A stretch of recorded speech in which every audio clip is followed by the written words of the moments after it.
Right now, South Carolina has more than 30 inmates on death row and no way to legally carry out their executions. Mary Green reports there is a bill that could restart lethal injections here in South Carolina, and it's likely headed to the governor soon. Earlier this year, state senators passed what's known as a SHIELD law bill. And Wednesday, the House of Representatives approved that bill in a vote largely along party lines. It could allow South Carolina to begin carrying out executions for the first time since 2011. South Carolina has 3 methods of executing convicted inmates sentenced to die: firing squad, electric chair, and lethal injection. The firing squad and electric chair are currently on hold, pending a court review into their legality. And the state says it can't carry out lethal injections because it hasn't been able to get the drugs it needs to do that since its batch expired a decade ago. This bill, called a SHIELD law, would keep drug manufacturers and pharmacies' identities hidden from public disclosure if they sell South Carolina lethal injection drugs. Families of the victims cannot get closure because, notwithstanding the fact that a sentence of execution has been handed down, we are unable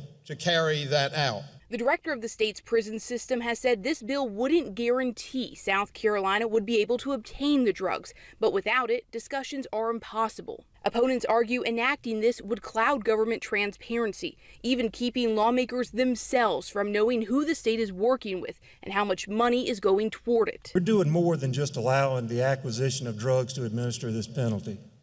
We're giving away any oversight that the agency has over this process and essentially just letting it all be done in the dark. Don't tell us about it. We don't want to know us about it. Just bring out a dead body.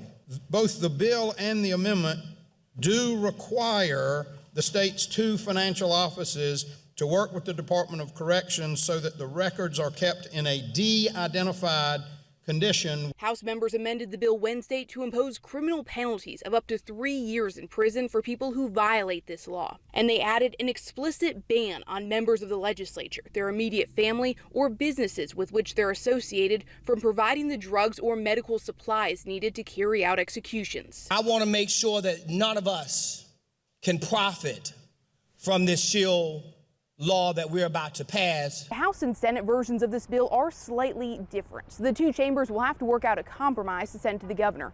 I spoke with the author of this bill, Senator Greg Hembry, on Wednesday, and he told me he's optimistic they'll be able to reach an agreement. Reporting from the State House, I'm Mary Green. Governor Henry McMaster has repeatedly called on the General Assembly to pass a SHIELD law, most recently this year. In a statement, a spokesman for the governor says today's vote is a, quote, great step toward finally giving these grieving families the long overdue closure they are owed by law.